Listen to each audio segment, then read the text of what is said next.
is this? Here we go. Present. All right. Can everyone see a presentation? Tanyel, you see the presentation? All right. With no further ado, Tanyel Kushagjan. Good morning, everyone. How are you all today? My name is Tanyel Kushagjan. I'm the Director of Public Policy with the Hindu American Foundation, based in Washington, D.C. Just a quick background on me, for those of you who I haven't had the pleasure of meeting or talking to yet. I grew up in South Florida. I attended Florida Atlantic University, where I received my bachelor's degree in political science. I spent about a little over 10 years in Washington, D.C. As a lobbyist for the Armenian American community, one of the Armenian organizations. I got my master's in political management from GW University, and I've worked in politics for close to 20 years now. I'm a former candidate for office and political consultant as well.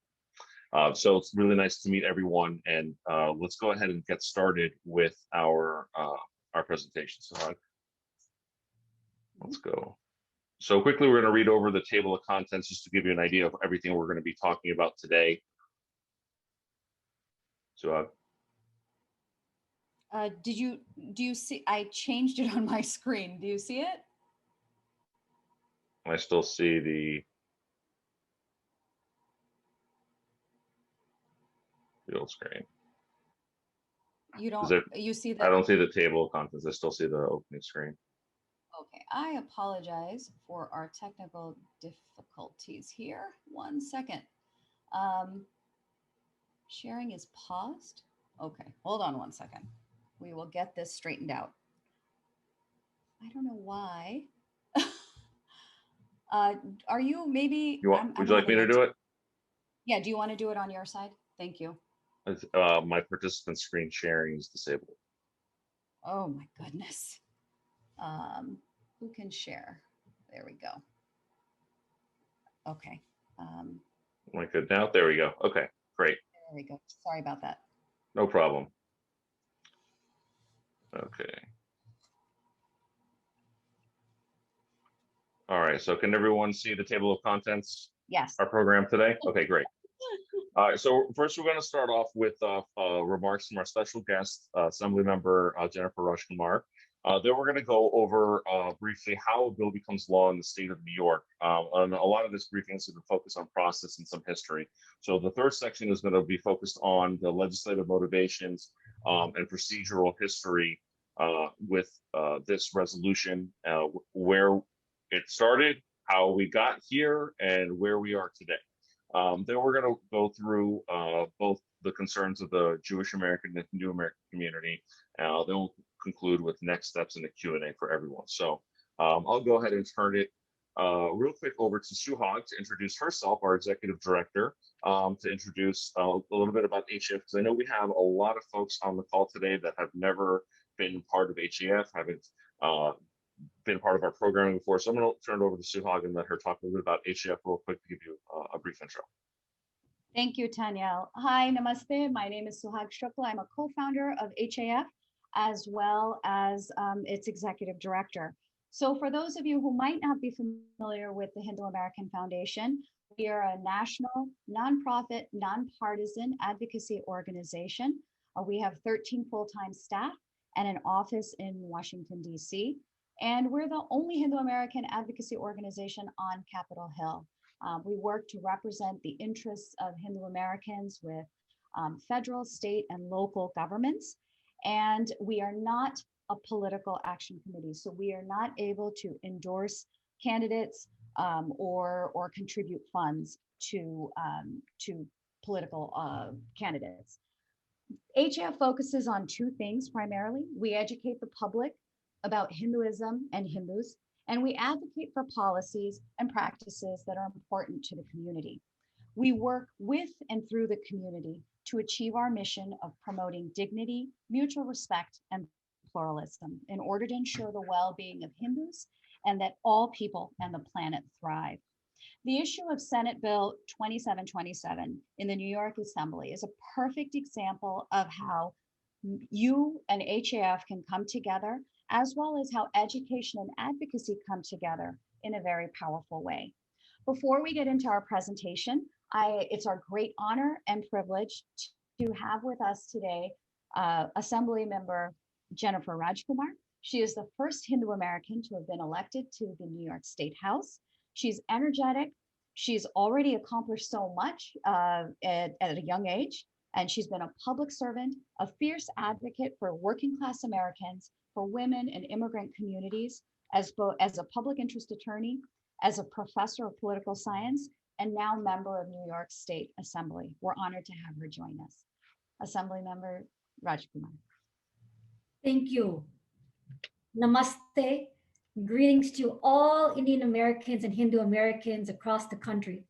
And thank you to Suhag Shukla and my great friends at the Hindu American Foundation for organizing this morning's community gathering on the most important topic of a revered Hindu symbol and educating the public on our culture and our faith. I am Assemblywoman Jennifer Rajkumar. This year, I made history as the first Indian woman to be elected to the New York State Legislature. I am also the first Hindu American to be elected to a state office in New York. Therefore, to be amongst you this morning is to be amongst family. In fact, family friends in the Hindu community called my parents and told them that I absolutely must attend this morning's forum. Like many here today, my family immigrated to the United States from India and settled in New York, where I was born and raised. My mom was always so proud to be in America and used to say, "This is a democratic household." So whenever we had a fight in the house, we solved it through a family court system.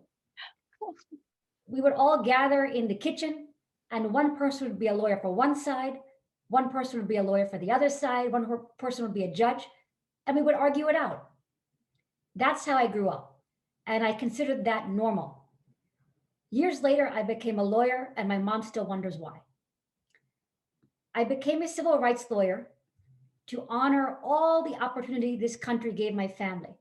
I dedicated my life to uplifting the vulnerable and the voiceless. I went to Penn. I went to Stanford Law School. Like many Indian American youth, I was inspired by Gandhi from a young age and Hindu teachings at home of ahimsa, nonviolence, moksha, liberation, and satya, truth.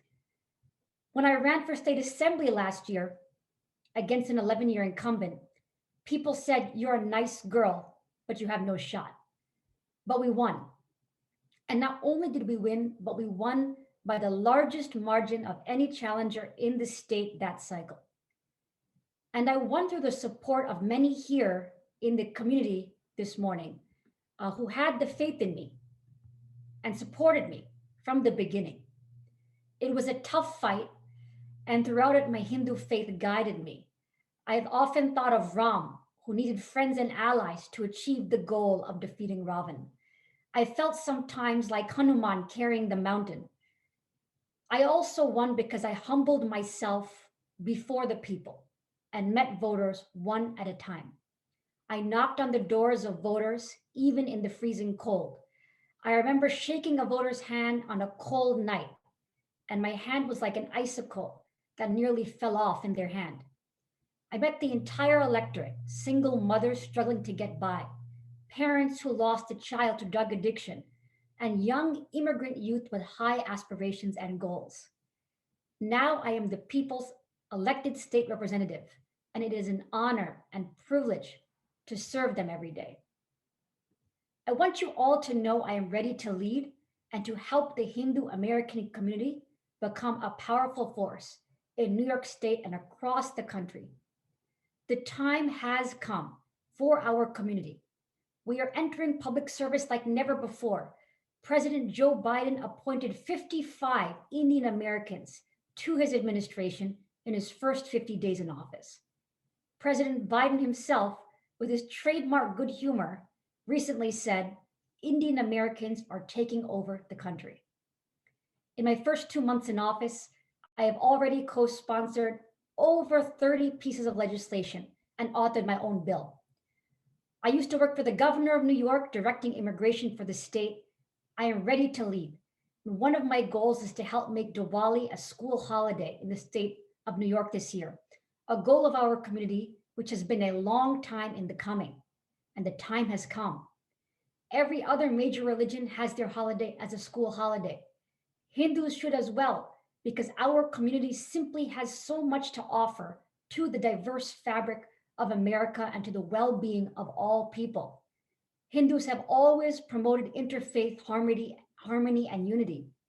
Together we can make this happen. To the many Hindu American organizers and leaders here today, I know you have worked tirelessly for years to amplify our community's voice. Please know that you now have an ally in New York State government. A Hindu American elected to office who understands in her heart and mind the issues of importance to our community. The keys to my state office are your keys. If there is legislation you would like to craft together, I am here. I can author a bill and introduce it in the state legislature. I would be happy to do so with your input, working together. Finally, I would like to share with you my experience on Diwali last year. I went to the Tulsi Mandir here in my district in Queens, a beautiful temple. Outside the beautiful temple, diya lamps covered the ground and were being lit one by one, lighting up the night. It was a truly breathtaking display. And guess what? The lamps were organized in the figure of swastika. How terrible it would be if that beautiful diya lamp display were misconstrued as a symbol of hate, the very opposite of what it is in Hinduism and other cultures. I have grown up with this symbol as a Hindu symbol of peace, auspiciousness, and good fortune. Indeed, to this day, more than 1 billion people around the world associate this symbol with peace and good fortune, and it has 10,000 years of positive associations behind it. But as we all know, a distorted version of this sacred symbol was misappropriated by the Third Reich in Germany and abused as a symbol under which heinous crimes were perpetuated against humanity, particularly against our Jewish brothers and sisters. I applaud HAF for this critical educational forum today on this symbol. I also look forward to all we will do together to educate New Yorkers and Americans about Hindu culture, which I have always known since my birth as a faith promoting Shanti, peace, inclusivity, interfaith love, and deep spirituality. One of my favorite life experiences was riding a boat in Varanasi down the Ganga River at sunrise. My parents sent me to Hindu camp when I was young, so I am here with you every step of the way in this fight. And I leave you with some of my favorite words by a great US Senator from New York, Robert F. Kennedy. He said that there are those who look at the way things are and ask why. I dream of things that never were and ask why not. We can achieve our goals as a community, and you have an ally and a partner.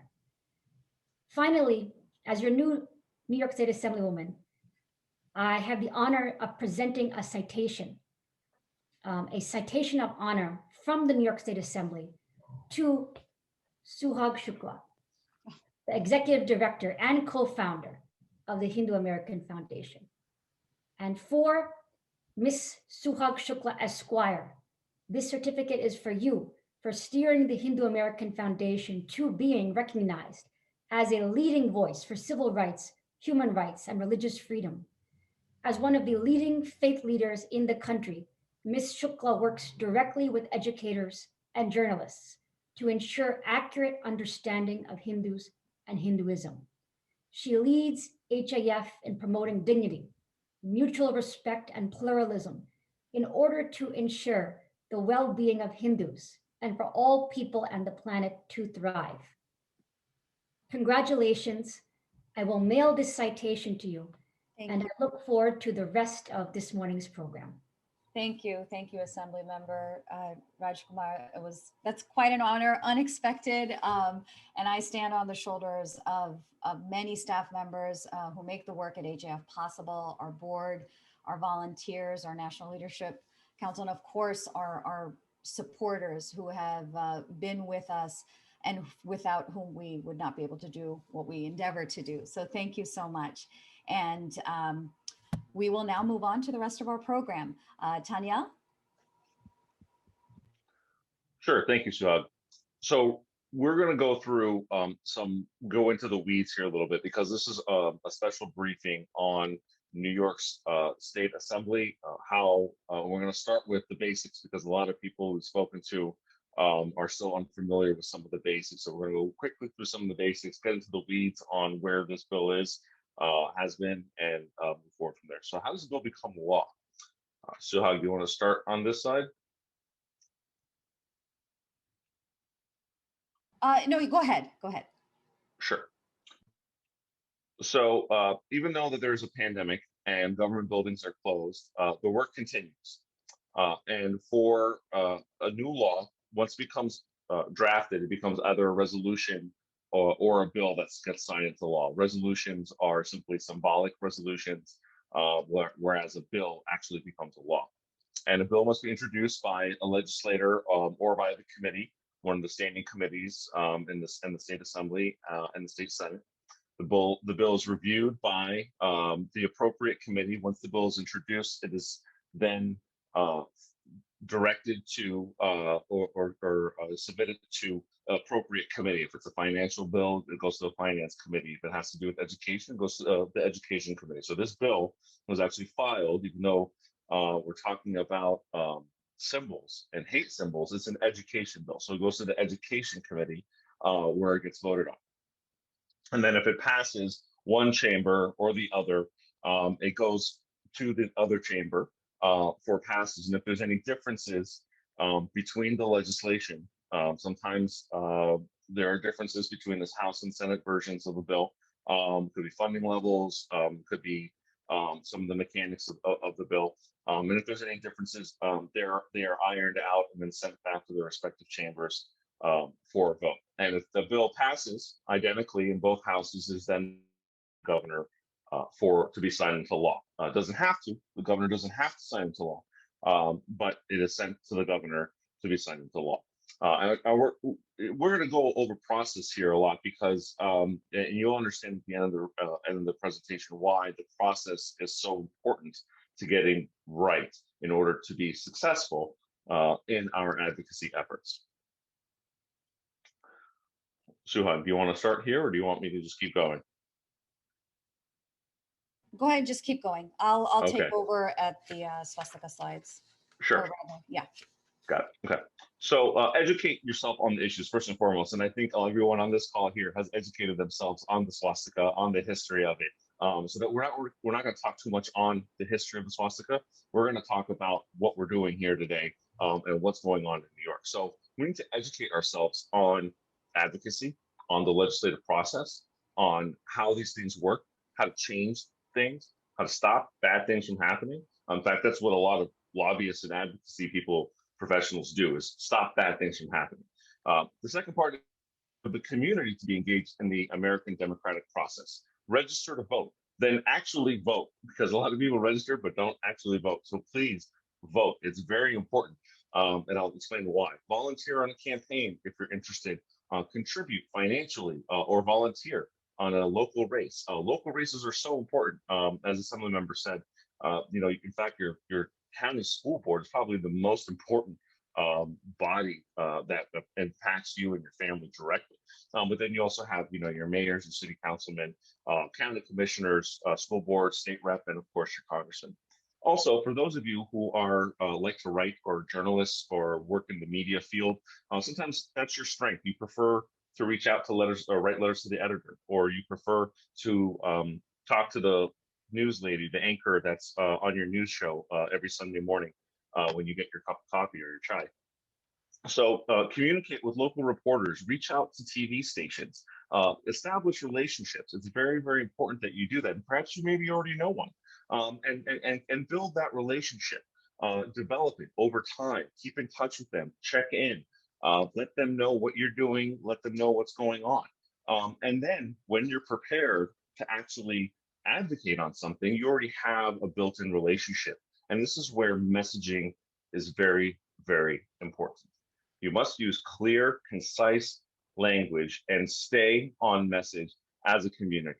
If you've taken action on any of our action alerts on the HAF website, HinduAmerican.org, you'll notice that we actually prevent the message from being edited because we don't want people to go in there and start messing around with the language and what we're trying to do. We have a very specific ask. We have very clear, concise language, and we want the community to engage and repeat that because power is in numbers. Professionalism is evident when a staffer gets 1,000 emails. The congressman or assemblyman or state senator walks into the office Monday morning and says, "Hey, Kelly, how many emails did I get on the swastika bill?" She says, "Well, I got 1,000 emails." He's going to say, "Well, how many were for and how many were against?" It's simple numbers game. They're going to ask you how many numbers, what were the numbers on those calls over the weekend?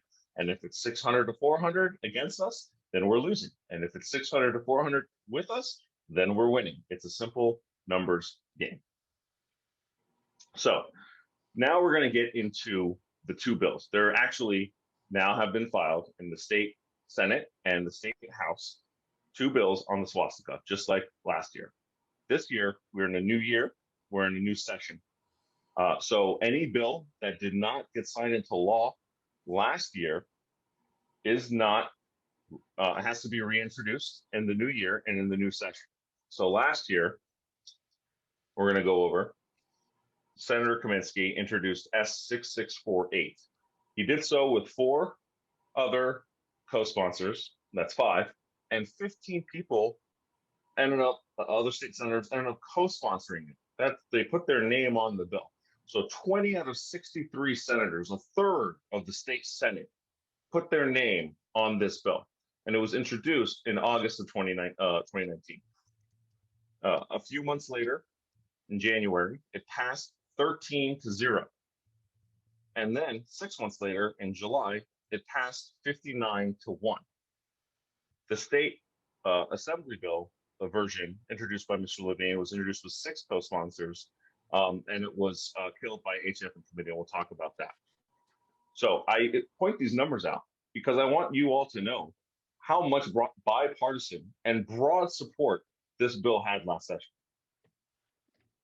This year, it's been introduced as S2727 and A5880 by the same lawmaker, Senator Kaminsky, with 4 co-sponsors, and now 13 additional co-sponsors have signed onto that bill, and by Mr. Assemblymember Levine, plus 4 co-sponsors. Now, after Senator Kaminsky's bill had passed the Senate last year, was when HAF was notified. So we had no idea because we're a national organization. We don't know what's going on in all 50 state capitals. We rely on you, the Hindu American community, to let us know some of these things that are going on so that we can come in and support what you're doing and help what you're doing, because we have sophisticated tools and other materials and research that we can help to support your local efforts. So after we were notified, this happened after the bill had already passed the Senate, we got to work. We contacted the bill sponsors. We sent out an e-blast to all the New York State legislators through our system, and we engaged with direct advocacy with the Assembly Education Committee Chairman. I spoke with Mr. Benedetto several times over that course of period, and he assured me that the bill would not move in committee in the House. So that's when we reported that, and a lot of members of the community were very happy to hear that. But I also want you to know what we're dealing with. This is a quote from Senator Kaminsky in 2016. "The swastika has no place in our society today. There is nobody who's going to actually believe that a swastika could be rehabilitated, whatever that means. It stands for one thing: hatred, anti-Semitism, and the darkest period in human history. And the fact that someone would throw that in the public space is absolutely disgusting." That's the motive. That's the intent behind this legislation, is to make the swastika a symbol of hate and anti-Semitism. So we want to point all this out to the committee, to the community, so that you know what we're dealing with. Now, I also want to talk about some recent events in New York's law today. Part of the intent is also by genuine anti-Semitism. In 2019 alone, in New York, there were 2 incidents where Nazi emblems were painted and spread across public places. That's very, very real. Those types of events fuel legislation like this, and people get motivated, and sometimes they don't know what exactly they're being motivated about and legislating in a way that could have unintended consequences. In fact, the current law in New York already defines the swastika according to section 240.31 of the New York Penal Code. Quote, etches, paints, draws upon, or otherwise places a swastika commonly exhibited as the emblem of Nazi Germany. This is already law. The law in New York already defines the swastika as an emblem of Nazi Germany. That needs to change. That is part of what we're going to be doing, because this is a long road. And what I'm going to talk about in the next slide, advocacy is a long game. It doesn't happen in one session. Senator Kaminsky's been introducing his bill over 3 sessions now. So this is his, I believe, his 4th time going about this, because he did it when he was in the state assembly before he was in the state senate. So he's been working on this for almost 10 years now, I would say. And there is already a law on the books that defines the swastika as an emblem of Nazi Germany. So we have our work cut out for us as a community. And it's all about process. Part of the legislation that I want to point out here to you talks about the regions shall ensure that the course of instruction for grades 6 to 12 includes a component on the meaning of the swastika as the emblem of Nazi Germany. Again, that's the same language that's currently in the law, as well as the use as a symbol of racism and intimidation. The regions shall determine how to incorporate such components into existing curricula, and the commissioner shall promulgate any regulations needed to carry out such determination of the regions. So what does that actually mean? I'm going to spell it out for you. One, and some of this is, just having become an expert now on New York law, or trying to become an expert on New York's legislative process over the last year. New York cannot legislate or mandate the teaching of religion. It's unconstitutional, which is why, a lot of people in the community were like, but throw in Hindu, throw in Jain, throw in Sikh, you're throwing in all of these different religions into the bill, and it kind of muddies the water. And it makes it look like you're teaching religion, and the bill gets struck down. So Senator Kaminsky and others who support this bill as it's currently written have a reasoning to not include other religions in the bill. So that's where they're coming from. 2, like I said earlier, the bill takes many years to pass into law and become and over multiple sessions. Senator Kaminsky is working on this for close to 10 years, and so it's going to take probably longer for us to undo some of the work or some of the damage that's been done. And of course, in order for an education bill to become law, there must be funding assigned for implementation. In fact, in my conversation with some of the senators, including Senator Kaminsky's staff himself, they didn't know how much it was going to cost. I had spoken to Chairman Benedetto last year, and he told me he had already gotten a $1 million budget line item for this bill. As we know, post-pandemic New York, the senators have to deal with a multi-billion-dollar budget deficit. So finding $1 million in the time of budget deficit is also unrealistic. So these are all the things that are moving around here. And then if you go to what I just said, the Board of Regents has to create the curriculum. The school districts then have to share that with the local school boards, and then the school boards shall promulgate any regulations needed to carry out such determination of the regions. So there are multiple steps where the Hindu community can be involved. In fact, HAF, with some of our community partners, has already started creating some of that curriculum and some of those lesson plans, so that should this bill become law, in whatever form it takes, when we're ready to move forward in a way, hopefully, that the Hindu and Jewish American communities can come together and find the common ground and the common language. When we are ready to present, when they're ready to create curricula, we'll already have that for them. And that makes their job a lot easier, and they typically like that.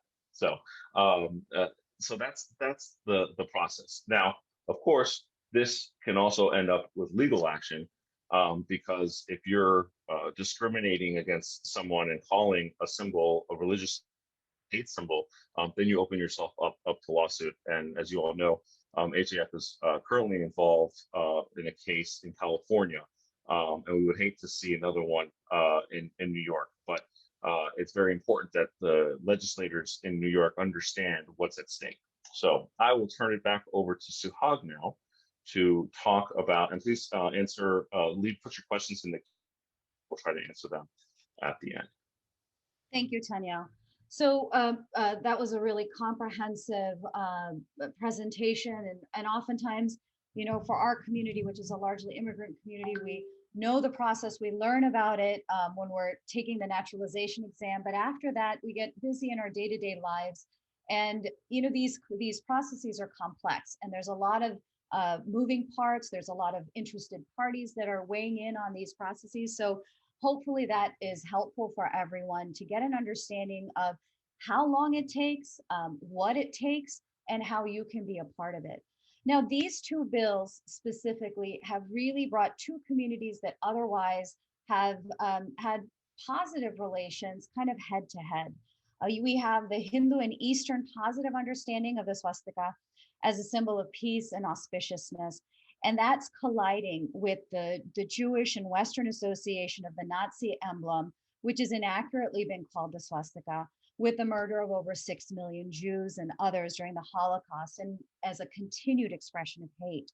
Now, many of you are involved in interfaith dialogue, and the Hindu-Jewish relationship is one of the less complicated ones, at least historically. We have, first of all, just many commonalities in terms of being ancient traditions that are non-proselytizing traditions. Culturally, we have a lot of similarities in terms of our centrality of family and education in our cultures. Jews, of course, fled to India. Some say after the second destruction of destruction of the Second Temple, and India remains the only country where Jews have not faced anti-Semitism. And of course, India and Israel have a very constructive bilateral partnership as secular democracies with shared interests. And here at home, Hindus and Jews also have not just common values, but shared challenges, from college campuses to far left and far right ideologies, which makes it all the more important for us to kind of gain some understanding between, you know, what we're kind of faced with. So first I want to kind of just, and I know you all know this, but just to kind of put it out there and summarize it in a way of, you know, what has gotten the Hindu community concerned. Obviously, this is a very important symbol to us.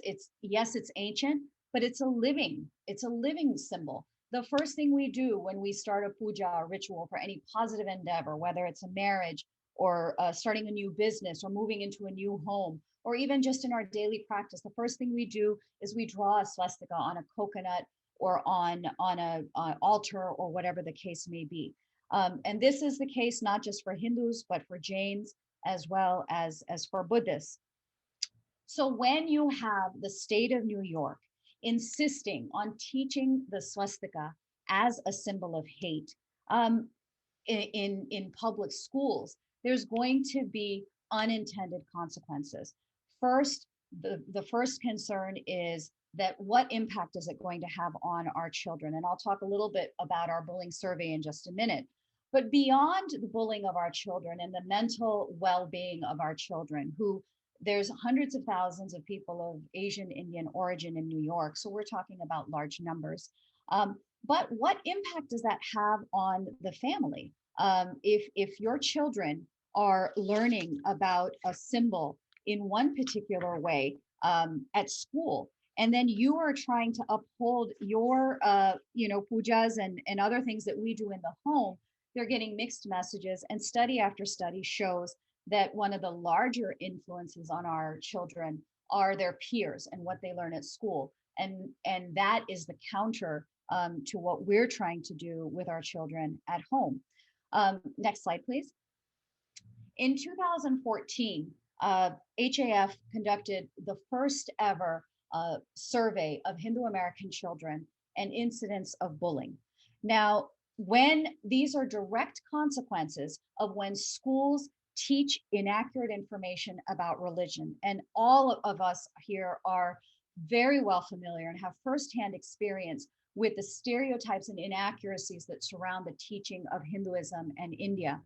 So in HAF's seminal report, Classroom Subjected, Bullying of Hindu American Students in US Schools, 1 in 2 reported feelings of awkwardness and of social isolation due to their religious identity.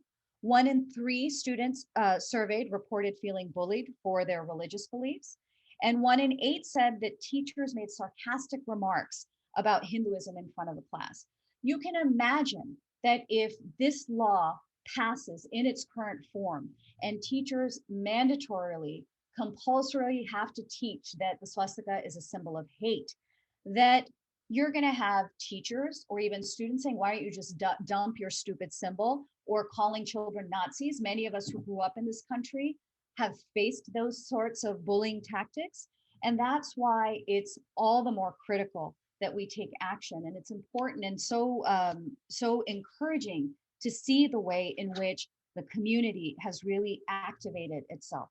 Look, it's hard enough raising Hindu children as a religious minority in this country. This sort of legislation is only going to make it a steeper climb. And imagine that, as I mentioned, the divisive impact that it's going to have on our families, where it pits children against the parents, because what we're teaching at home is in complete contradiction, and not only in contradiction, but inaccurate with what's being taught at school. Next slide. So we know our concerns well, and many of you who are involved in interfaith may be very well aware of what the Jewish concerns are. But since 1945, the West, not just the Jewish community, but the West has overwhelmingly viewed the emblem of the Nazis, called the Hakenkreuz by the National Socialist German Workers' Party, but inaccurately called the swastika, as a hate symbol. White supremacists have adopted it and continue to use it, whether it's on flags or on tattoos that are on their body. And very often when there's attacks on synagogues, on the homes of Jews, even Hindu temples, the vandalism oftentimes includes this Nazi emblem or some iteration of it spray painted in black and red very often. So the Jewish community is obviously been traumatized by the Nazi emblem, and they feel that should be some consistency in terminology. And calling it a term anything other than what it's been widely known as may pose problems. But our contention obviously is that if that reference is inaccurate, then this is an opportunity, especially because this is an education bill, to get things right and set the record straight. Next slide. So I want to cover a little bit about how not just HAF has been working with the Jewish community, because as I mentioned earlier, we have a number of shared concerns in terms of democracy and pluralism and diversity, but how you all can also get engaged in interfaith engagement. So the first and foremost thing is talk to one another. It's pretty simple. And we've seen some wonderful examples of that happening. In 2008, the second Hindu-Jewish Leadership Summit came and drafted and agreed upon a resolution between the Hindu Dharmacharya Sabha and leading Jewish religious leaders, including the Chief Rabbinate of Israel, formally recognizing the positive history of the swastika. And I know that there's iterations of that floating around in different places, but we'll be sure to share that with you. HAF has also been in dialogue with the Anti-Defamation League, with American Jewish Committee, with Stand With Us, Simon Wiesenthal Center, Tannenbaum Center. So these are all leading national Jewish organizations, as well as local JCRCs, and our volunteers are working on it.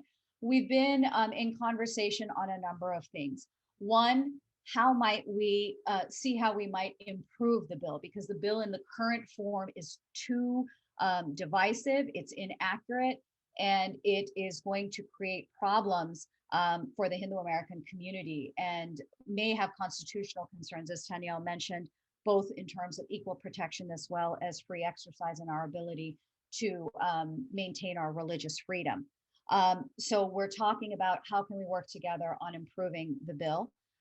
If we come to a stalemate, obviously there's still other ways. That does not close the door. The beauty of interfaith engagement is that you have multiple avenues and paths and formats to work together. Next slide. One thing that we're working on is joint programming and joint educational products. Whether it's curriculum, and these are just examples of some of the other lesson plans and toolkits that we have created in cooperation with educators to provide them the tools to just kind of take something and run with it and be able to implement lesson plans into the classroom to ensure that there's balance and accuracy in what they're teaching. Two other things that I'd like to share with you in terms of the type of engagement that we've had with the Jewish community. Many of you may have heard about a student at American University, a young Jewish American student who had visited India and brought back with him a swastika emblem. And it was when he had it displayed in his fraternity house, someone reported him, and the school took very quick action and were going to suspend him. And in fact, he was facing expulsion. HAF stepped in and our legal team provided a defense, and we saved that young man from being suspended and expelled from school. But more importantly, we took that opportunity to educate the administration as well as educate the students who were present about what the swastika is and what it means in the lives of Hindus. Another incident also on a college campus that we participated in was this past summer at Brandeis University, where the student body president is the first Hindu American to have been elected to that office. And she actually supported or tweeted or maybe on Instagram put a post saying, expressing her concerns about this very bill. And she faced a relentless attack from activists. And so we worked directly with the student to ensure that the administration was hearing her concerns and ensuring her safety and well-being and treating her with fairness. So now let's talk a little bit about the terms and really being careful about the language that we use. Next slide. So we all know that the swastika is a holy symbol for three dharmic traditions: Hinduism, Buddhism, and Jainism. It is a swastika only in the dharmic context. And I think we have to be very careful about our language and how we use these words. So if we find a symbol that looks the same, but it's on a Native American wall hanging or on pottery, it is not a swastika. It is whatever the Native Americans call it. If it's, I believe I've seen whirling log as terminology. That's what that symbol is. If you see it on some old Roman remains, then you have to look to see, well, what was it called in that language? And that is what that symbol should be called. And it's going to have its own symbolism. Obviously, in the Hindu tradition, it represents a number of things. The four Vedas, which are our most sacred and ancient sacred texts, the four yugas, or the four ages, the four purusharthas, the four ashramas, or stages of life, four seasons, four directions. I mean, there's a number of, and I know that there's people on this call who probably have far greater knowledge about the swastika than I do. But it's important that we are very adamant on what the swastika is. And then we also have to understand that in other contexts, it's been called other things. So in German, it is the Hakenkreuz. In Anglo-Saxon languages, there's Filflot. In French, it's called the Croix Gammée and the Gamedion.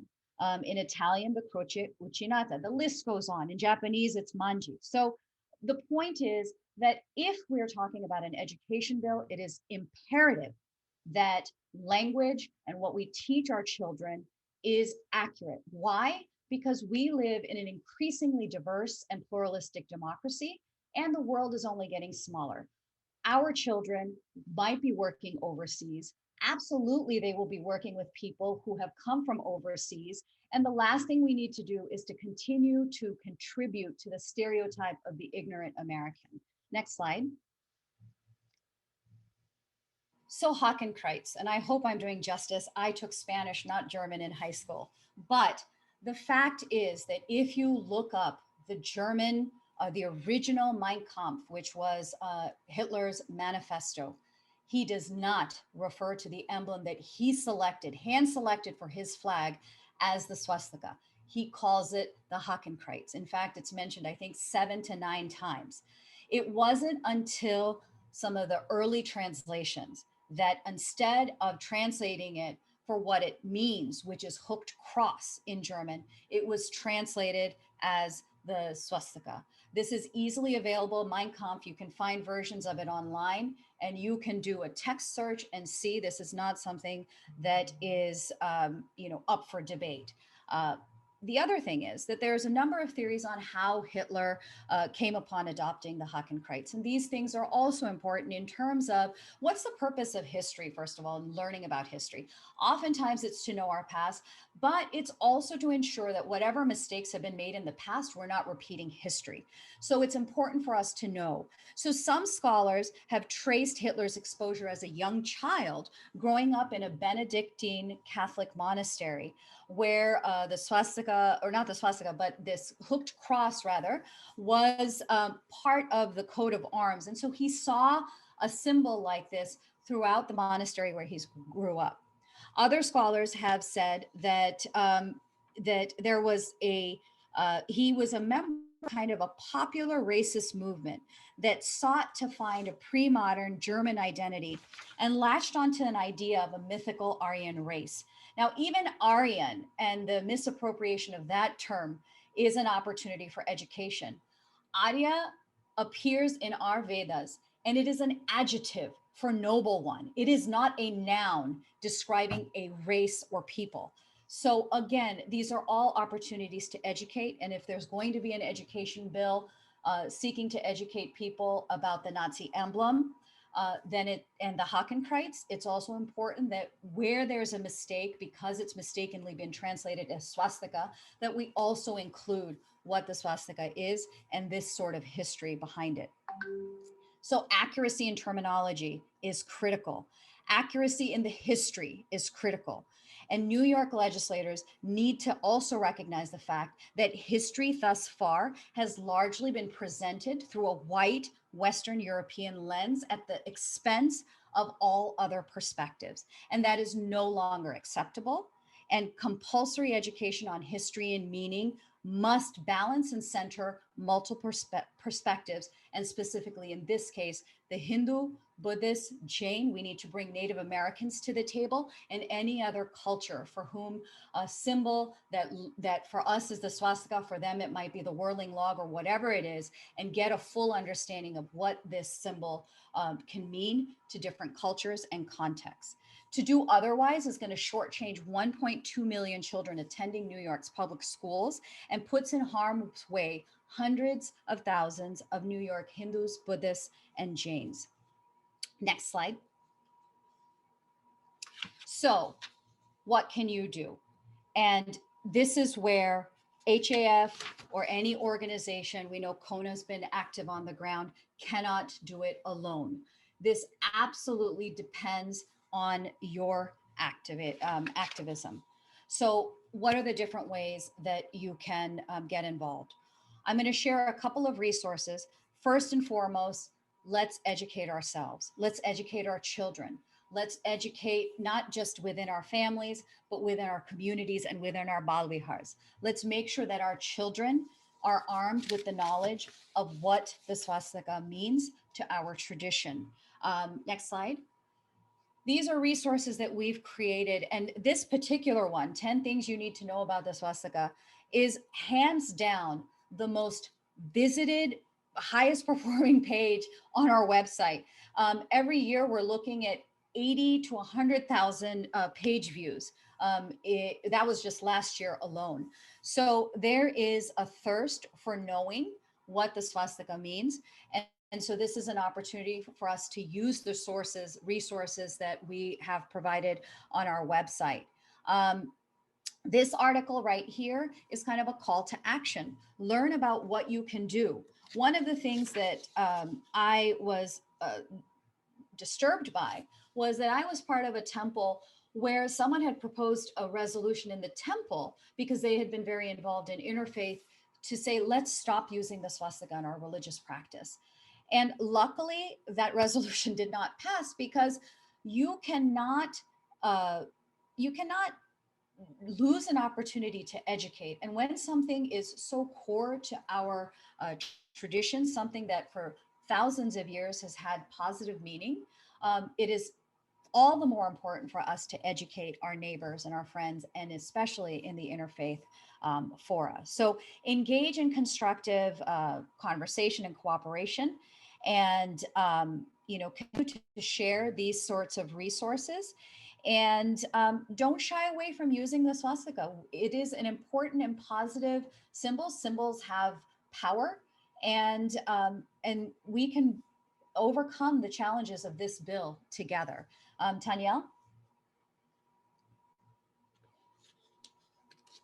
Sure, and I was just putting in a chat there that we'll be launching our action alerts on these bills in our advocacy center. So please stay tuned to visit hinduamerican.org take /take action. This is our sophisticated advocacy center where we run campaigns all across the United States and deliver messages directly into the staffer, the key staffer, the right person's inbox. So if you haven't been part of our Dharma advocates, I encourage you to join one of our Dharma advocates where my colleague Samir and I actually do a training session on how to be an activist. We have beginner, intermediate, and advanced training levels. So check out our website for those. You can also follow us on social media, and I'll turn it over to Suhag as we wrap up here to close out and answer any questions. I think we have some in the Q&A. So I'm going to stop the share now. Suhag, is that okay? Yeah, that's great. Before we get to the Q&A, I know that we have Senator John Liu here. He's a member of the Democratic Party, and he's a member of the New York State Senate for the 11th District in Northeast Queens. Welcome, Senator. I wasn't sure if you wanted to say a few words, but certainly, I know that you've had several meetings and you've attended face-to-face meetings, or however we're doing face-to-face these days in the pandemic, but attended a number of community town halls and heard from your constituents. You're also a co-sponsor on the bill. So, where do you stand given the concerns of Hindu Americans and Jain Americans and Buddhist Americans and some of the issues that you've heard us raise today, and any other things that you'd like to offer our attendees? Welcome. Thank you very much. I find the presentation extremely compelling.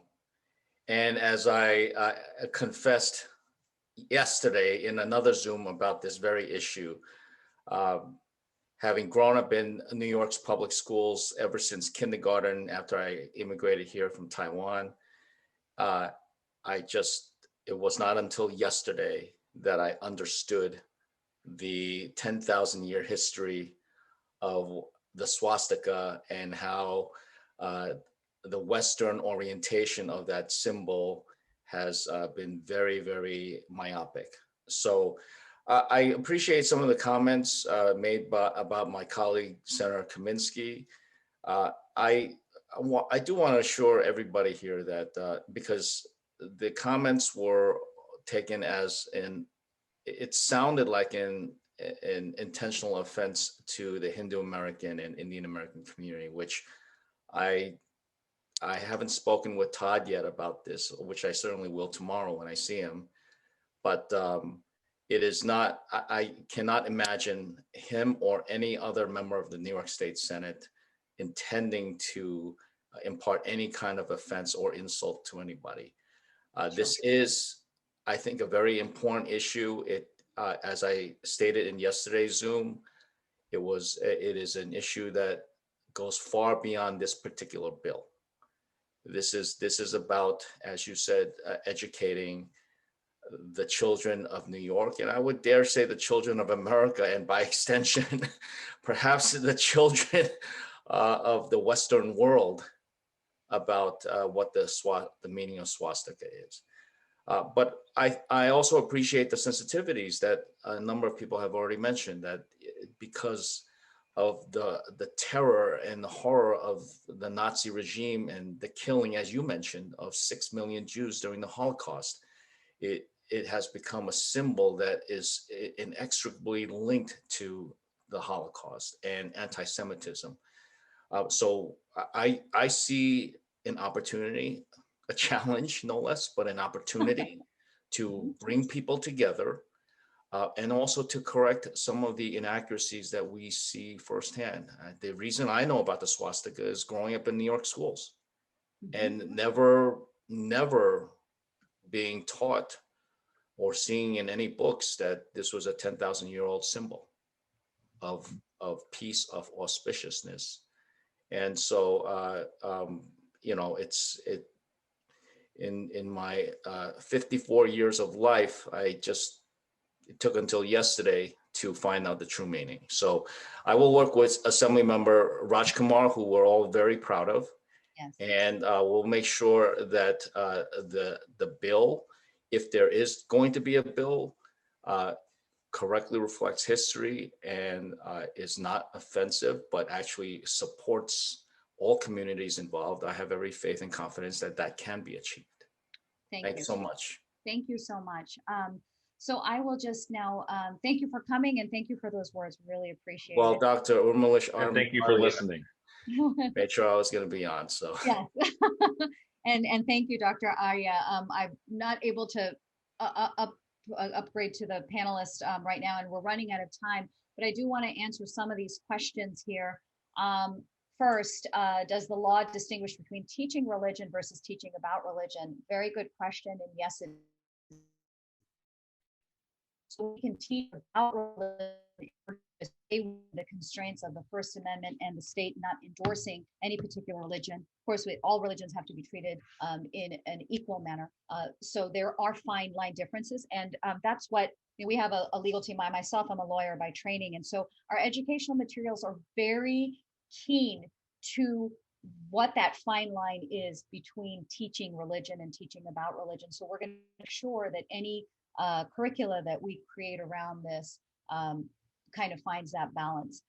The second question was, what was the German word? It is Hakenkreuz. It's Hakenkreuz. And you'll see it in our materials. But I think it's important that we all kind of stay motivated on this issue. As Tanyel said, it's a long game. Things don't just end. Sometimes you have to take a loss before you get a larger win. But I think the important thing about an issue like this is that our community is just starting to find its political voice. And it's issues like these that are constructive, where I think there is a solution. And that is in linguistic hygiene and accuracy, historical accuracy, in which we can serve to benefit not just as the Senator Liu said, New Yorkers, but all Americans. With that, I think, Dr. Modi, did you want to say any parting words? Sure. I want to say that Hindu American Foundation, HAF, has been doing good work. It's not only HAF which can take us through this bill. I think we as a whole community have to support and help each other and the parties like HAF and other groups who can help the community. We should help them with tan, man, and dhan, with our physical work, with our money, and with our other resources. Only then we will be successful. That's the only thing I want to say. Other thing is that we should work together with other organizations, not only the HAF, but there are other very good organizations such as CONA and other one, and we should all get together in this fight. Thank you very much. Absolutely. And with those words, I just want to say thank you to you, Dr. Modi, also to Urmila Shivaramanji, who helped us Dr. Arya for inviting Senator Liu, and of course, Assembly Member Jennifer Rajkumar, and all of you for attending this important conversation, and that we're going to work together on this. This is, again, not a one and done. We're in it for the long game, and it's important that we come together. And thank you for sharing your Sunday morning with us. Please be on the lookout for action alerts. We'll be sending all of the resources that we talked about and an action alert once we kind of figure out where the negotiations are going with various parties that are involved in this. And with that, I bid you a happy remaining Sunday and namaste. Thank you, Tanyal, too. Namaste. Thank you, everyone. Namaste.